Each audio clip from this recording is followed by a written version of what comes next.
കപ്പയും ചേമ്പും ഒക്കെ ചുട്ട് കഴിച്ചിട്ടുണ്ടോ നിങ്ങൾ? ഇന്ന് ഞാനിവിടെ കാണിക്കുന്നത് കപ്പയും ചേമ്പും പിന്നെ ചക്കക്കുരു ഇതൊക്കെ എയർ ഫ്രയറിൽ എങ്ങനെ നമുക്ക് ചുട്ടെടുക്കാന്നുള്ളതാണ്. ചേമ്പ് ഇതെല്ലാം ഞാൻ നന്നായിട്ട് കഴുകി തൊലിയോടുകൂടി നന്നായിട്ട് കഴുകി വൃത്തിയാക്കിയതാണ്. പക്ഷെ കപ്പ മാത്രം അതിൻ്റെ തൊലി ചെത്തിക്കളഞ്ഞിട്ടാണ് ഞാനിവിടെ ചുട്ടെടുക്കാൻ പോകുന്നത്. ചക്കക്കുരു ചുട്ടവർക്കറിയാം, നമ്മൾ ഇവിടുത്തെ ഈ കണ്ണ് ചെത്തിക്കളഞ്ഞില്ലെങ്കിൽ അതിങ്ങനെ പൊട്ടിത്തെറിക്കും. അതുകൊണ്ട് നമുക്ക് ഇതിൻ്റെ ഈ ഒരു ഭാഗം, ഈ കണ്ണ്, ആ ഒരു ഭാഗം മാത്രം നമുക്കിങ്ങനെ കത്തി വെച്ചിട്ട് ഇതങ്ങോട്ട് പൊളിച്ച് മാറ്റണം. ഇവിടെ ഞാൻ എല്ലാ ചക്കക്കുരുവിൻ്റെയും കണ്ണ് അങ്ങോട്ട് മുറിച്ച് മാറ്റുവാണ്. സാധാരണ ചക്കക്കുരു പൊട്ടിത്തെറിക്കാറുണ്ട് നമ്മളിങ്ങനെ ചുടുവൊക്കെ ചെയ്യുമ്പം. ഇതിനകത്ത് പൊട്ടുമെന്ന് എനിക്കറിയില്ല. എന്തായാലും ഞാൻ ഇവിടെ കട്ട് ചെയ്ത് മാറ്റുവാണ്. ഇത് കണ്ടോ, ഇവിടെ ഞാൻ ഈ ചക്കക്കുരുവിൻ്റെ ഈ കണ്ണെല്ലാം മുറിച്ച് കളഞ്ഞിട്ടുണ്ട്. ഇതിൻ്റെ തൊലിയോടുകൂടി തന്നെയാണ് വെക്കുന്നത്, തൊലിയൊന്നും മാറ്റുന്നില്ല. അപ്പോൾ നമ്മൾ ഇതിനകത്തേക്ക് വെച്ച് കൊടുക്കാം.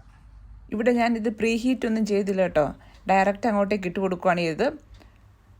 200 ഡിഗ്രിയിൽ ഒരു 10 മിനിറ്റ് സമയമാണ് ഞാനിവിടെ എടുത്തത് ഇത് ചുട്ടെടുക്കുന്നതിന് വേണ്ടിയിട്ട്. ഇവിടെ ഈ ചക്കക്കുരു നന്നായിട്ട് വെന്ത് വന്നിട്ടുണ്ട്. ഈ പുറത്തെ തൊലിയൊക്കെ നല്ല ഈസി ആയിട്ട് ഇങ്ങോട്ട് പോരും. ആകൊക്കെ നന്നായിട്ട് വെന്ത് നല്ല പൊടിഞ്ഞ് വന്നിട്ടുണ്ട്. നമുക്ക് ചക്കക്കുരു പൊളിക്കാൻ ഭയങ്കര ബുദ്ധിമുട്ടല്ലേ? അങ്ങനെയുള്ളവർക്കൊരു ടിപ്പ് കൂടിയാണ് കേട്ടോ ഇത്. ഒരു 2 മിനിറ്റ് നേരം നമ്മൾ ഈ എയർ ഫ്രയറിലേക്ക് വെച്ച് കൊടുത്തിട്ട് ഒന്ന് എടുക്കുകയാണെങ്കിൽ ചക്കക്കുരിൻ്റെ തൊണ്ട് പെട്ടെന്ന് പൊളിച്ചെടുക്കാൻ പറ്റും. പിന്നെ ഞാൻ ചേമ്പ് ഇവിടെ ചുട്ടെടുക്കാൻ പോവാണ്. മുഴുവനോടെ തന്നെ കഴുകി, ഞാൻ മുറിച്ചൊന്നുമില്ല, നമുക്ക് വേണമെങ്കിൽ പൊളന്ന് വെക്കാം. 200 ഡിഗ്രിയിൽ ഒരു 20 മിനിറ്റ് നേരത്തേക്കാണ് ഞാൻ വെച്ചത്. 20 മിനിറ്റ് കഴിഞ്ഞിട്ട് നമുക്കൊന്ന് തുറന്ന് നോക്കാം. വെന്തില്ലെങ്കിൽ നമുക്ക് കുറച്ചും കൂടെ സമയം വെച്ച് കൊടുത്താൽ മതിയാവും. ഇവിടെ നന്നായിട്ട് വെന്ത് വന്നിട്ടുണ്ട്. ചൂടായതുകൊണ്ട് ഞാൻ കത്തി കൊണ്ടൊന്ന് മുറിച്ച് നോക്കുകയാണ്.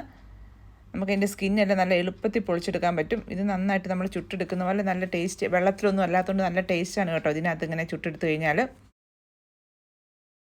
ഇനി പച്ചക്കപ്പ ചുടുന്നത് എങ്ങനെയാണെന്ന് നോക്കിയാലോ.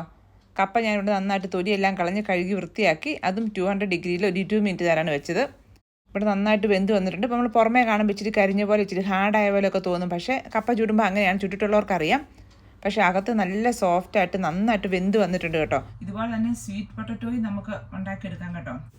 മധുരക്കിഴങ്ങ് ഞാനിവിടെ എടുത്തിരിക്കുന്നത് തൊലിയോടുകൂടി തന്നെയാണ് കഴുകി വൃത്തിയാക്കിയ ശേഷം അത് 2 കഷ്ണമാക്കി മുറിച്ചിട്ടുണ്ട്. ചെറിയതാണെങ്കിൽ നമുക്ക് അങ്ങനെ മുറിക്കേണ്ട കാര്യമില്ല.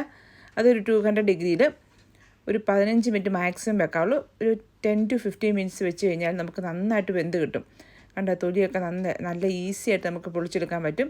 ഇപ്പം നിങ്ങൾ കണ്ടല്ലോ, കപ്പയും ചേമ്പും ചക്കക്കുരും ഒക്കെ നമുക്ക് ചുട്ടെടുക്കാൻ പറ്റും. നമ്മൾ തീയിൽ ചുട്ടെടുക്കുന്ന അതേ ടേസ്റ്റ് തന്നെയാണ്.